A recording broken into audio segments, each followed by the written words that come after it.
Larry Chang, managing partner at Volition Capital. And Larry, I mean, Amazon's been focused on this space, but what's interesting to me is kind of the shift of their attention over to the cloud side of the business, including that changeover in the CEO role as Jeff Bezos moves on. But how important is their lead in the retail space going to be as they still take on, pretty big giants in Walmart and others?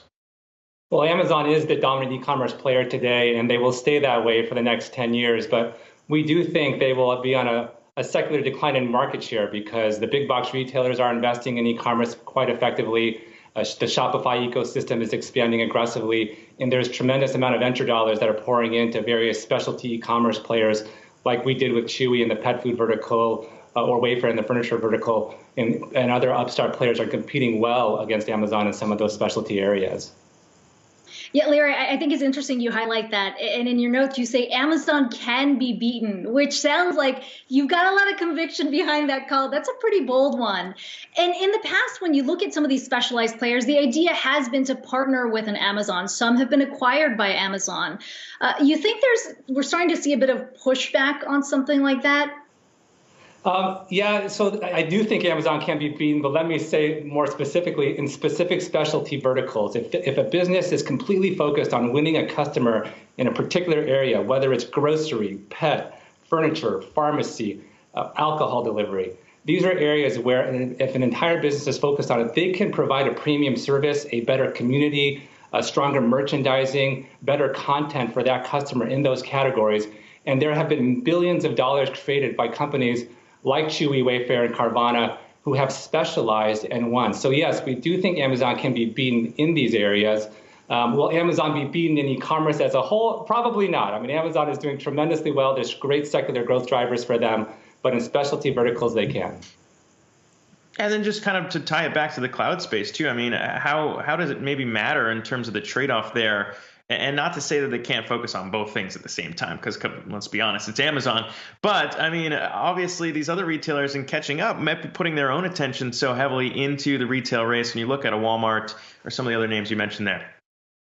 The great advantage of Amazon and retail is that they don't have to make money on retail. So they have AWS. They are the internet infrastructure provider for the internet. They are an outsourced third-party fulfillment capability for a number of e-commerce brands.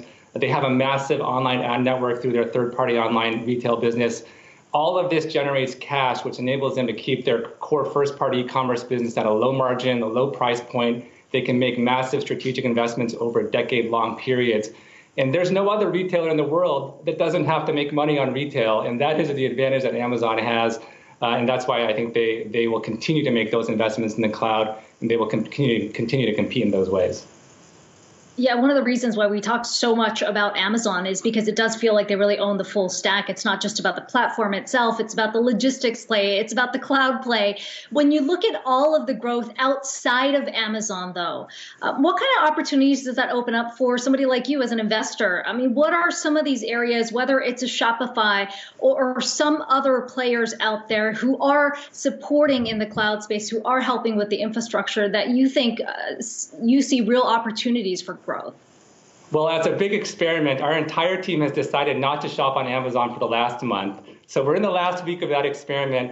And what I've learned from that is the Shopify ecosystem is competitive. The retailers that have built on that platform, when it comes to an end user experience, you're getting competitive experience on one-click shopping. You're getting a competitive experience on fulfillment notification. Where you're not getting a full competitive experience within the Shopify retailers is their fulfillment capability is not up to speed with Amazon yet. That will need to evolve over time.